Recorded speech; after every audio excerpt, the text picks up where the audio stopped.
Have you ever considered what would happen to your community and how might you recover if a school bus crashed into your children's play area, sending staff and children fleeing for their life? Well, in today's video, I'm going to take us through an incident which only happened 2 weeks ago at a church here in Minnesota where I reside. And I started to do the research, and there's so much learning around vehicles that crash into church buildings and play areas. And when I conducted vulnerability assessments across the country, one of the areas that we focus on is standoff measures. So I'm going to start by taking us through the incident. Then I'll give some sort of tips and tools as things that we can do in house of worship to try and prevent vehicles crashing into our buildings and kids area. I want to start by talking a little bit about what happened. So on May the 20th, 2025, this was a Monday, witnesses say around 4:10 p.m. that a school bus veered off the road and crashed into the Creative Learning Center playground, sending children and their teacher scattering for their lives. As it stands today, we know that 2 kids were on the swing set when the bus crashed into the play area. They've been transported to hospital and touched some wood. And for now, everyone is in a good position, stable, receiving medical treatment. So we know it's a Monday afternoon, 4:10. This is a school learning center or a learning center inside the church. And this school bus veered off the road and crashed into the play area. At this time, the motive or reason known hasn't really been spoken about. One thing that they seem to have ruled out is intoxication or some type of chemical dependency for the driver. So this incident, could this happen at a church, and how often does this happen? I started to do some research. So here's some data surrounding churches. Now, this is specifically for church parking lots. 41% of vehicles that go into church buildings are from pedal error, meaning they've hit the accelerator when they thought they hit the brake. Now, I'm sure there's a certain demographic that might apply to, but 41% pedal error. 17% loss of control. So 17% of vehicles that crash into church buildings are because of loss of control.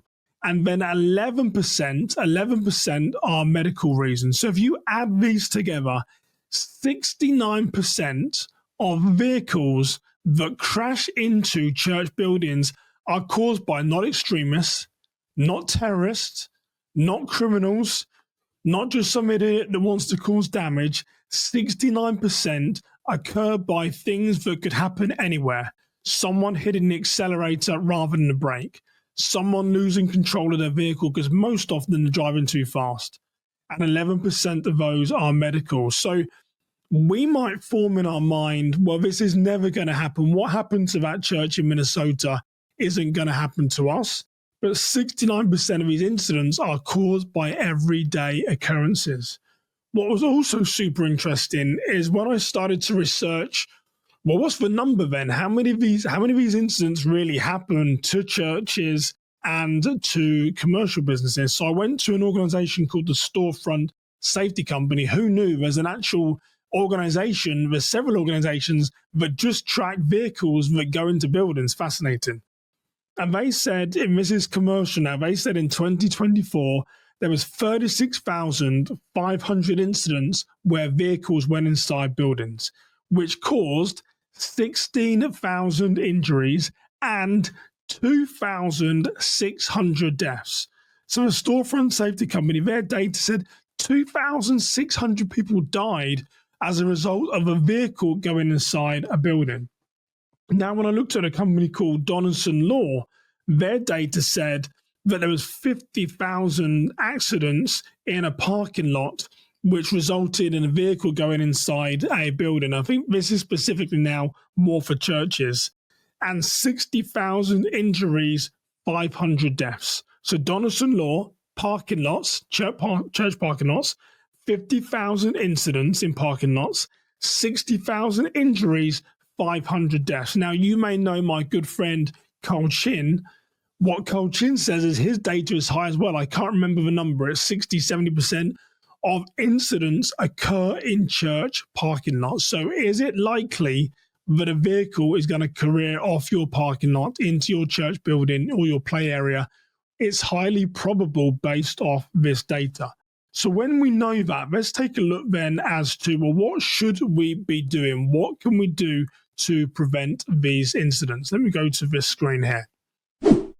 So there's several things that we can be doing to prevent vehicles that are going to collide inside our buildings at churches. The first thing that we can do is install protective barriers. Now, at my church, we have like these sort of circular cylinder blocks. Some organizations you see will have concrete planters with flowers on tops. But in some way, you've got to identify what are those vulnerable areas. I started off by talking about this incident at a church play center. Is that vulnerable? Do you allow vehicles to park close to that building? If the answer is yes, you need some type of planters, concrete barriers to prevent them. Your children's area, if you can drive or park close to your children's area and there's no barriers there, well, you need to put them in to prevent, delay, slow down a vehicle from crashing into them. The second point I want to make is about rethinking the parking lot layout. Now, I see this an awful lot when I go around houses of worship. What do I see? Most often, they're directing traffic in high-risk areas. What do I mean by that? They're directing traffic towards outdoor play areas or directing traffic towards church entrances, and they won't have speed limits. They won't have road signage for directions. So the second point is about rethinking the parking lot layout. The third point, I really just touched on this, is securing high-risk areas. The first thing I'd ask you to do is to identify what are those high-risk areas at your church entrances.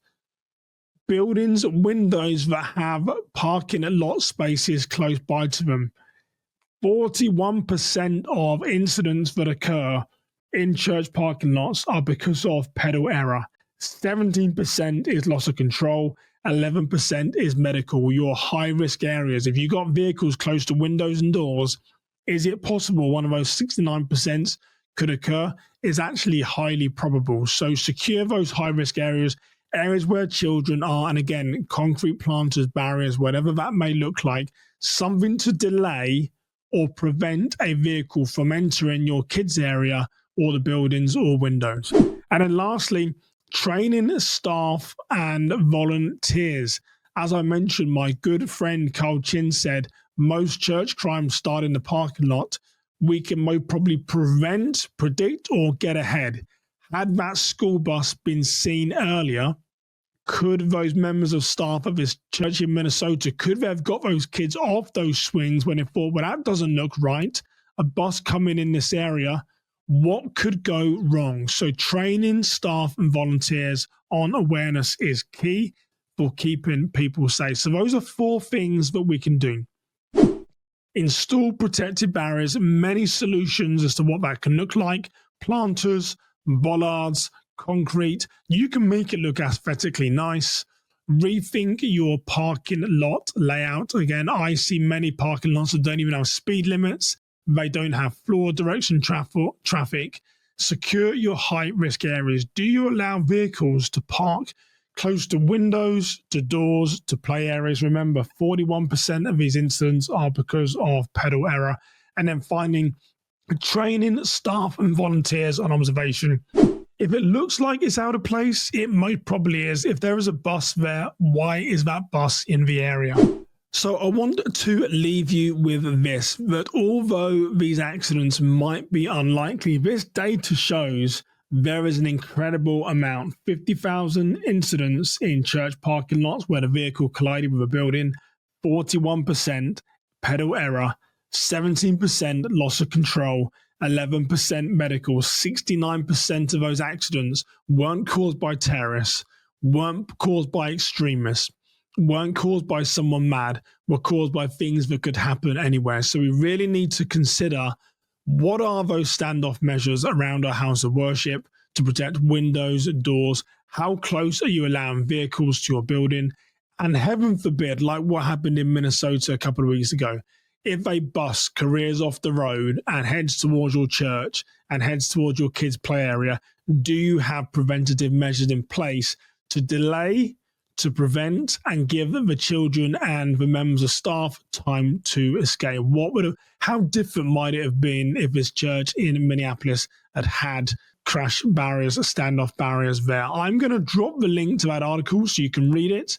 There's some very damning video that you can watch to see how it all unfolded. But for now, I hope what I've shared has encouraged you to look at your building slightly differently, and I'll see you in the next video. So for now, you stay safe, have a blessed day. Until next time, everybody, take care.